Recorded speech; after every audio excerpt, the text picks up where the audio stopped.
Hello everyone guys, कैसे हैं आप लोग। उम्मीद करता हूं सब बढ़िया होंगे। सो गाइस, इन्वेस्टर प्राइड के एक ब्रांड न्यू वीडियो में आप लोगों का फिर से स्वागत है। एंड गाइस, आज के इस वीडियो में हम लोग बात करने वाले हैं लमसम इन्वेस्टमेंट के बारे में। जी हाँ दोस्तों, आपने बिल्कुल सही सुना।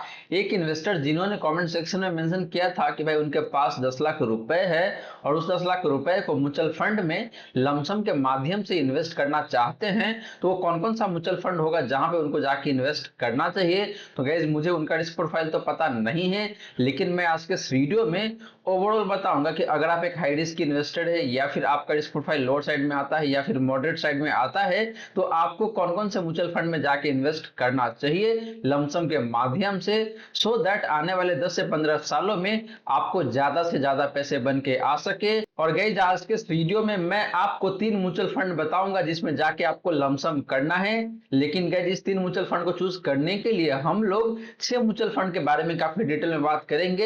एंड अल्टीमेटली मैं आपको 3 म्यूचुअल फंड बताऊंगा जिसमें जाके आप इन्वेस्टमेंट कर सकते हैं। वहीं गाइज, अगर आपके मन में कोई डाउट है, कोई क्वेश्चन है, तो कमेंट सेक्शन में पूछ लीजिए। एंड गाइज, अगर आप चाहते हैं कि मैं आपका पोर्टफोलियो को रिव्यू करूं, यानी कि आपका जो म्यूचुअल फंड पोर्टफोलियो है उसको रिव्यू करूं, देन आप अपना mutual fund portfolio comment section में मेंशन कर सकते हैं। तो चलिए गाइज, स्टार्ट करते हैं आज का video. But guys, video start करने से पहले फटाफट कर दीजिए इस वीडियो को लाइक। एंड गाइज, आपने चैनल को अभी तक सब्सक्राइब नहीं किया हुआ है, देन प्लीज सब्सक्राइब कीजिए चैनल को। साथ के साथ गाइज, नोटिफिकेशन बेल ऑन करके ऑल पे क्लिक कर लीजिएगा, ताकि जब भी इस चैनल पे वीडियो लेके आऊंगा सारे ही वीडियो का नोटिफिकेशन आपको मिलता रहेगा। तो गाइज, जैसे मैंने आपको बताया कि भाई आज के इस वीडियो में हम लोग बात करने वाले हैं 3 ऐसे म्यूचुअल फंड के बारे में जिसमें जाके आप लमसम इन्वेस्टमेंट कर सकते हैं। तो चलिए गाइज, सबसे पहले बात कर लेते हैं आपका फ्लेक्सी कैप कैटेगरी का, और देखते हैं कि भाई वो 2 म्यूचुअल फंड कौन सा है फ्लेक्सी कैप कैटेगरी से जो कि लमसम इन्वेस्टमेंट के लिए काफी शानदार हो सकता है आप सभी के लिए अगले 10 से 15 सालों के लिए। यहाँ पे मैंने दो फंड चूज करा हुआ है फ्लेक्सी कैप कैटेगरी से। पहला फंड है आपके लिए यहाँ पे एचडीएफसी फ्लेक्सी कैप फंड।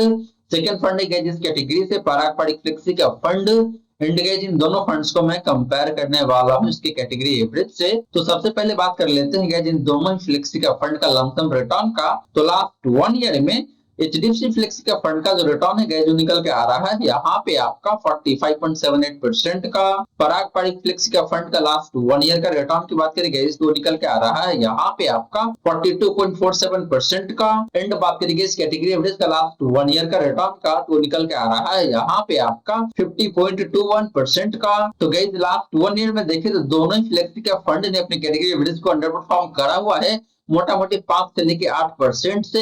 लेकिन बात करेंगे इन दोनों में से एक बेस्ट फंड का on the basis of last 1 year return, तो फंड निकल के आ रहा है यहाँ पे आपके लिए एचडीएफसी फ्लेक्सी का फंड। गई बात करेंगे पिछले 3 सालों का रिटर्न का, तो एचडीएफसी फ्लेक्सी का फंड का जो रिटर्न है पिछले 3 सालों का वो निकल के आ रहा है यहाँ पे आपका 27.84% का। पराग पारिक फ्लेक्सी का फंड का पिछले 3 सालों का रिटर्न की बात करेंगे तो निकल के आ रहा है यहाँ पे आपका 22.76% का। बात करेंगे इस कैटेगरी एवरेज का पिछले 3 सालों का रिटर्न का तो निकल के आ रहा है यहाँ पे आपका 28.51% का। तो गैस, पिछले 3 सालों में भी देखे तो यहाँ पे दोनों ही फंड ने अपनी कैटेगरी एवरेज को अगेन अंडर परफॉर्म करा हुआ है। स्पेशली बात करेंगे पराग पारिक फ्लेक्सी का फंड का, तो इस फंड ने मोटा मोटी 5 से 6% से अंडर परफॉर्म करा हुआ है अपनी कैटेगरी एवरेज को पिछले 3 सालों में। वही बात करेंगे एचडीएफसी फ्लेक्सी का फंड का, तो इस फंड ने पिछले 3 सालों में अपना जो कैटेगरी एवरेज है उसके आसपास में ही परफॉर्म करके दिया हुआ है, मोटा मोटी आधे से 1% से अंडर परफॉर्म करा हुआ है पिछले 3 सालों में अपनी कैटेगरी एवरेज को।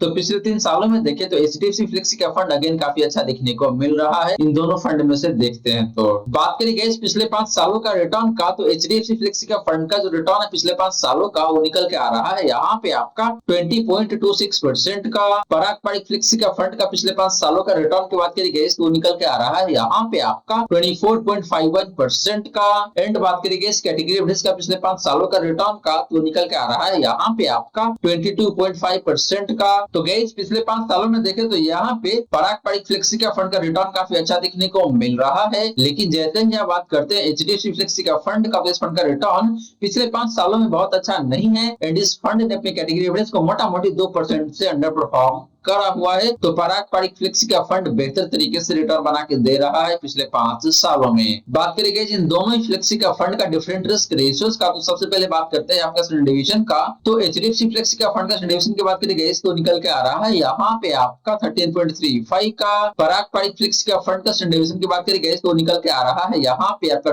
12.47 का। एंड बात करेंगे इस कैटेगरी रिस्क का स्टैंडर्ड डिवीजन का, तो निकल के आ रहा है यहाँ पे आपका 13.63 का। तो गाइस स्टैंडर्ड डिवीजन के मामले में देखें तो यहाँ पे दोनों फंड का स्टैंडर्ड डिवीजन कम दिखने को मिल रहा है अपनी कैटेगरी एवरेज से। इसका मतलब यही गाइस कि दोनों फंड का रिटर्न काफी कम वोलेटाइल रहता है in comparison with category average. Specially बात करेंगे इस पारंपरिक फ्लेक्सी का फंड का डिस्ट्रीब्यूशन काफी कम दिखने को मिल रहा है। इसका मतलब यही है कि इस फंड का रिटर्न काफी कम वोलेटाइल रहता है। बात करेंगे साफ रेशियो का, तो एचडीएफसी फ्लेक्सी का फंड का जो साफ रेशियो है जो निकल के आ रहा है यहाँ पे आपका 1.23 का। पारंपरिक फ्लेक्सी का फंड का साफ रेशियो की बात करेंगे तो निकल के आ रहा है यहाँ पे आपका 1.04 का। एंड बात करेंगे इस कैटेगरी रिस्क का साफ रेशियो का, तो निकल के आ रहा है यहाँ पे आपका 0.71 का। तो गाइस साफ रेशियो के मामले में देखें तो दोनों फंड का साफ रेशियो काफी बेहतर दिखने को मिल रहा है अपनी कैटेगरी एवरेज के कंपैरिजन में। इसका मतलब यही है कि दोनों फंड का रिटर्न काफी अच्छा रहता है अपने रिस्क के कंपैरिजन में। स्पेशली बात करेंगे एचडीएफसी फ्लेक्सी का फंड का, तो इसका साफ रेशियो काफी बेहतरीन दिखने को मिल रहा है 1.23 का। बात करेंगे अल्फा का, तो एचडीएफसी फ्लेक्सी का फंड का जो अल्फा है जो निकल के आ रहा है यहाँ पे आपका 6.6% का। पारंपरिक फ्लेक्सी का फंड का अल्फा की बात करेंगे तो निकल के आ रहा है यहाँ पे आपका 5.11% का। एंड बात करेंगे इस कैटेगरी एवरेज का अल्फा का, तो निकल के आ रहा है यहाँ पे आपका -0.21% का। तो गैस दोनों फंड का अल्फा भी देखें तो काफी शानदार दिखने को मिल रहा है। इसका मतलब ये गैस कि पिछले 3 सालों में दोनों फंड ने अपने बेंचमार्क इंडेक्स को मोटा-मोटी 5 से 6% से बीट करा हुआ है, यानी कि 5 से 6% से बीट करा हुआ है। कहने का मतलब ये गैस कि पिछले 3 सालों में एचडीएफसी फ्लेक्सी का फंड ने अपने बेंचमार्क इंडेक्स को मोटा-मोटी 6 से 6.5% से बीट किया है। एंड पारंपरिक फ्लेक्सी का फंड ने आपको मोटा-मोटी 5% से बीट करा हुआ है अपने बेंचमार्क इंडेक्स को पिछले 3 सालों में। तो दोनों फंड का अल्फा देखें तो काफी अच्छा है, लेकिन एचडीएफसी फ्लेक्सी का फंड का अल्फा कंपैरेटिवली ज्यादा बेहतर दिखने को मिल रहा है। तो गाइस ये रही बात आपका इन दोनों ही फ्लेक्सी का फंड का लमसम रिटर्न्स का एंड डिफरेंट रिस्क रेशियोज का। और गाइस यहाँ पे देखें तो ओवरऑल एचडीएफसी फ्लेक्सी का फंड ज्यादा बेहतर दिखने को मिल रहा है, क्योंकि इस फंड का लास्ट 1 ईयर लास्ट 3 ईयर का रिटर्न काफी अच्छा दिखने को मिल रहा है। हालांकि लास्ट 5 ईयर में इस फंड ने अपनी कैटेगरी एवरेज को अंडर परफॉर्म करा हुआ है। वहीं गाइस बात करें पारंपरिक फ्लेक्सी का फंड का, तो ये फंड लास्ट 1 ईयर में एंड पिछले 3 सालों में अपने कैटेगरी एवरेज को अंडर परफॉर्म करा हुआ है, लेकिन पिछले 5 सालों में इसका परफॉर्मेंस सबसे बेहतरीन दिखने को मिल रहा है। एंड बात करेंगे रिस्क रेशियोज का, तो यहाँ पे पारंपरिक फ्लेक्सी का फंड थोड़ा सा कम वोलेटाइल फंड है। वहीं बात करेंगे आपका एचडीएफसी फ्लेक्सी का फंड का, तो ये फंड भी बहुत ज्यादा वोलेटाइल नहीं है, इसका भी रिस्क रेशियोज काफी अच्छा दिखने को मिल रहा है। तो ओवरऑल एचडीएफसी फ्लेक्सी का फंड मुझे ज्यादा बेहतर दिखने को मिल रहा है। और गाइस एक बात और मैं बता दूं आप सभी को कि एचडीएफसी फ्लेक्सी का फंड का जो फंड साइज है ये मोटा-मोटी 50,000 करोड़ का है। एंड पारंपरिक फ्लेक्सी का फंड का जो फंड साइज है ये मोटा-मोटी 60,000 करोड़ का है। तो 10,000 का फंड साइज में भी डिफरेंस देखने को मिलता है दोनों फंड के बीच में। तो इसीलिए मुझे लगता है कि एचडीएफसी फ्लेक्सी का फंड ज्यादा बेहतर हो सकता है आप सभी के लिए। अब चलिए गाइस बात कर लेते हैं मिड कैप कैटेगरी के फंड के बारे में और देखते हैं कि वो 2 मिड कैप कैटेगरी का फंड कौन सा है जो कि आपके लिए काफी बेहतरीन हो सकता है लमसम इन्वेस्टमेंट करने के लिए। तो गाइस बात करें मिड कैप फंड का, तो यहाँ पे भी मैंने 2 फंड चूज करा हुआ है मिड कैप कैटेगरी से। पहला फंड है आपके लिए Motilal Oswal mid cap fund, दूसरा फंड गाइस आपके लिए यहाँ पे Nippon India growth fund. And guys इन दोनों फंड्स को भी मैं कंपेयर करने वाला हूँ इसके कैटेगरी एवरेज से। तो सबसे पहले बात कर लेते हैं गाइस लमसम रिटर्न का। तो लास्ट 1 ईयर में Motilal Oswal mid cap fund का जो रिटर्न है गाइस जो निकल के आ रहा है यहाँ पे आपका 67.31% का। निप्पॉन ग्रोथ फंड का लास्ट 1 ईयर का रिटर्न की बात करेंगे तो निकल के आ रहा है यहाँ पे आपका 62.17% का। एंड बात करेंगे इस कैटेगरी एवरेज का लास्ट 1 ईयर का रिटर्न का, तो निकल के आ रहा है यहाँ पे आपका 55.76% का। तो गाइस लास्ट 1 ईयर में दोनों ही मिड कैप फंड का रिटर्न काफी अच्छा दिखने को मिल रहा है। एंड दोनों ही फंड्स ने अपने कैटेगरी एवरेज को लास्ट 1 ईयर में मोटा-मोटी 7 से लेकर 12% से आउट परफॉर्म करा हुआ है। तो दोनों फंड का रिटर्न काफी अच्छा है लास्ट 1 ईयर में। बात करेंगे पिछले 3 सालों का रिटर्न का, तो Motilal Oswal mid cap fund का जो रिटर्न है पिछले 3 सालों का वो निकल के आ रहा है यहाँ पे आपका 37.04% का। निप्पॉन ग्रोथ फंड का पिछले 3 सालों का रिटर्न की बात करेंगे तो निकल के आ रहा है यहाँ पे आपका 29.66% का। एंड बात करेंगे इस कैटेगरी एवरेज का पिछले 3 सालों का रिटर्न का, तो निकल के आ रहा है यहाँ पे आपका 25.46% का।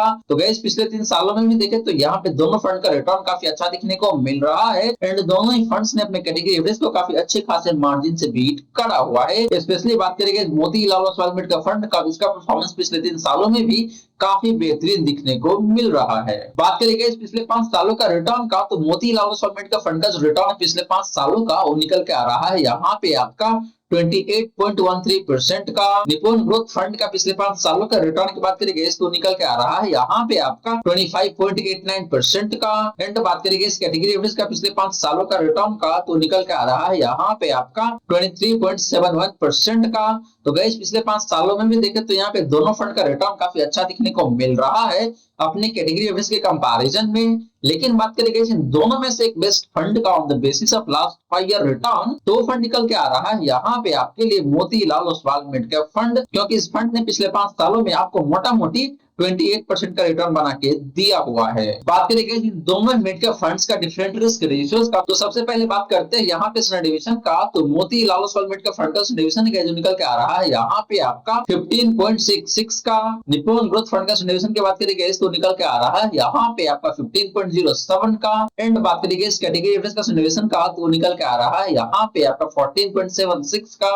तो गाइस इस डिवीजन के मामले में देखें तो यहाँ पे दोनों फंड का डिवीजन थोड़ा सा हाइट साइड में जरूर दिखने को मिल रहा है अपने कैटेगरी एवरेज के कंपैरिजन में। इसका मतलब यही है कि दोनों फंड का रिटर्न थोड़ा सा ज्यादा वोलेटाइल रहता है। लेकिन बात करेंगे जिन दोनों में से एक बेस्ट फंड का, तो गाइस दोनों फंड का डिवीजन देखें तो ऑलमोस्ट सिमिलर साइज दिखने को मिल रहा है, बहुत ज्यादा का अंतर यहाँ पे है नहीं। तो दोनों फंड काफी अच्छा है on the basis of standard division. Guys बात करेंगे इस साप रेशियो का, तो मोतीलाल ओसवाल मिड का फंड का जो साप रेशियो है जो निकल के आ रहा है यहाँ पे आपका 1.48 का। निपुण ग्रोथ फंड का साप रेशियो की बात करेंगे तो निकल के आ रहा है यहाँ पे आपका 1.18 का। एंड बात करेंगे इस कैटेगरी एवरेज का साप रेशियो का, तो निकल के आ रहा है यहाँ पे आपका 0.95 का। तो गाइस साप रेशियो भी देखें तो यहाँ पे दोनों फंड का साप रेशियो काफी अच्छा दिखने को मिल रहा है। इसका मतलब यही गाइस कि दोनों फंड का रिटर्न काफी बेहतर रहता है अपने रिस्क के कंपैरिजन में, यानी कि जितना रिस्क लेता है उसके कंपैरिजन में ज्यादा रिटर्न आपको बना के देता है दोनों ही फंड। तो काफी अच्छा साप रेशियो है दोनों फंड का। लेकिन बात करेंगे जिन दोनों में से एक बेस्ट फंड का on the basis of Sharpe ratio, तो फंड निकल के आ रहा है यहाँ पे आपके लिए again Motilal Oswal mid cap fund. Guys बात करेंगे अल्फा का, तो मोतीलाल ओसवाल मिड का फंड का जो अल्फा है जो निकल के आ रहा है यहाँ पे आपका 9.01% का। निपुण ग्रोथ फंड का अल्फा की बात करेंगे तो निकल के आ रहा है यहाँ पे आपका 2.32% का। एंड बात करेंगे इस कैटेगरी एवरेज का अल्फा का, तो निकल के आ रहा है यहाँ पे आपका नेगेटिव 0.68% का। तो गाइस अल्फा भी देखें तो इन दोनों फंड का काफी शानदार दिखने को मिल रहा है। स्पेशली बात करेंगे इस मोतीलाल ओसवाल मिड का फंड का, तो इसका अल्फा काफी बेहतरीन है 9.01% का। इसका मतलब यही गाइस कि इस फंड ने लास्ट 3 ईयर में अपने बेंचमार्क इंडेक्स को मोटा मोटी 9% से बीट करा हुआ है एनुअल बेसिस पे। तो गाइस ये रही बात आपका इन दोनों मिड का फंड का लमसम रिटर्न का एंड डिफरेंट रिस्क रेशियोज का। और यहाँ पे देखें तो ओवरऑल मोतीलाल ओसवाल मिड का फंड मुझे काफी शानदार दिखने को मिल रहा है, क्योंकि इस फंड का लमसम रिटर्न भी अक्रॉस द टाइम फ्रेम काफी शानदार है एंड इस फंड का ओवरऑल रिस्क रेशियो भी सबसे बेहतरीन दिखने को मिल रहा है। तो इसीलिए मोतीलाल ओसवाल मिड का फंड काफी शानदार है आप सभी के लिए। अब चलिए गाइस बात कर लेते हैं स्मॉल कैप कैटेगरी के फंड के बारे में और देखते हैं कि भाई वो दो स्मॉल कैप कैटेगरी का फंड कौन सा है जो कि आपके लिए काफी शानदार हो सकता है लमसम इन्वेस्टमेंट के लिए अगले 15 से 20 सालों के लिए। तो गाइस बात करें स्मॉल कैप फंड का, तो यहाँ पे भी मैंने 2 फंड चूज करा हुआ है। पहला फंड है आपका क्वांट स्मॉल कैप फंड, दूसरा फंड है आपके लिए यहाँ पे Edelweiss small cap fund. And guys इन दोनों फंड्स को भी मैं कंपेयर करने वाला हूँ इसकी कैटेगरी एवरेज से। तो सबसे पहले बात करते हैं गाइस आपका लमसम रिटर्न का। तो लास्ट 1 ईयर में क्वांट स्मॉल कैप फंड का जो रिटर्न है जो निकल के आ रहा है यहाँ पे आपका 76.22% का। इडेलवाइज स्मॉल कैप फंड का लास्ट 1 ईयर का रिटर्न की बात करेंगे तो निकल के आ रहा है यहाँ पे आपका 54.1% का। एंड बात करेंगे इस कैटेगरी एवरेज का लास्ट 1 ईयर का रिटर्न का, तो निकल के आ रहा है यहाँ पे आपका 54.67% का। तो गाइस लास्ट 1 ईयर में क्वांट स्मॉल कैप फंड का रिटर्न काफी शानदार दिखने को मिल रहा है। लेकिन जैसे ही आप बात करते हैं इडेलवाइज स्मॉल कैप फंड का, इस फंड ने अपनी कैटेगरी एवरेज को मार्जिनली अंडर परफॉर्म करा हुआ है, हालांकि डिफरेंस बहुत ज्यादा का नहीं है। तो इसका भी रिटर्न लास्ट 1 ईयर में अपना जो कैटेगरी एवरेज है उसके आसपास में ही दिखने को मिल रहा है। तो दोनों फंड का रिटर्न काफी अच्छा है। पर्टिकुलरली बात करें क्वांट स्मॉल का फंड का, तो इसका रिटर्न काफी शानदार है लास्ट 1 ईयर में। बात करेंगे पिछले 3 सालों का रिटर्न का, तो क्वांट स्मॉल का फंड का जो रिटर्न पिछले 3 सालों का वो निकल के आ रहा है यहाँ पे आपका 41.58% का। ईडीएल वाइज स्मॉल का फंड का पिछले 3 सालों का रिटर्न की बात करेंगे इसको निकल के आ रहा है यहाँ पे आपका 30.16% का। एंड बात करेंगे इस कैटेगरी रिस्क का पिछले 3 सालों का रिटर्न का, तो निकल के आ रहा है यहाँ पे आपका 29.45% का। तो गाइस पिछले 3 सालों में भी देखें तो यहाँ पे दोनों ही स्मॉल का फंड का रिटर्न काफी अच्छा दिखने को मिल रहा है अपनी कैटेगरी के कंपैरिजन में। स्पेशली बात करेंगे इस क्वांट स्मॉल का फंड का, इसका रिटर्न काफी जबरदस्त है पिछले 3 सालों में भी 41.58% का। बात करेंगे इस पिछले 5 सालों का रिटर्न का, तो क्वांट स्मॉल का फंड का जो रिटर्न है पिछले 5 सालों का वो निकल के आता है यहाँ पे आपका 38.28% का। ईडीएल वाइज स्मॉल का फंड का पिछले 5 सालों का रिटर्न की बात करेंगे इसको निकल के आ रहा है यहाँ पे आपका 29.82% का। एंड बात करेंगे इस कैटेगरी रिस्क का पिछले 5 सालों का रिटर्न का, तो निकल के आ रहा है यहाँ पे आपका 27.24% का। तो guys similar to last 3 year, last 5 year में भी देखें तो यहाँ पे दोनों ही स्मॉल का फंड का रिटर्न काफी शानदार दिखने को मिल रहा है। एंड दोनों ही फंड ने पिछले 5 सालों में अपनी कैटेगरी रिस्क को काफी अच्छे खासे मार्जिन से बीट करा हुआ है। स्पेशली बात करेंगे इस क्वांट स्मॉल का फंड का, तो इसका रिटर्न पिछले 5 सालों में भी काफी शानदार दिखने को मिल रहा है 38.28% का। तो गाइस ये रही बात आपका इन दोनों ही स्मॉल का फंड का लमसम रिटर्न का। और यहाँ पे देखें तो ओवरऑल क्वांट स्मॉल का फंड का return across the time frame काफी शानदार दिखने को मिल रहा है। बात करेंगे इन दोनों ही स्मॉल का फंड्स का डिफरेंट रिस्क रेशियोज का, तो सबसे पहले बात करते हैं गाइस आपका यहाँ पे स्टैंडर्ड डिवीजन का। तो क्वांट स्मॉल का फंड का सॉल्यूशन की बात करेंगे तो निकल के आ रहा है यहाँ पे आपका 20.07 का।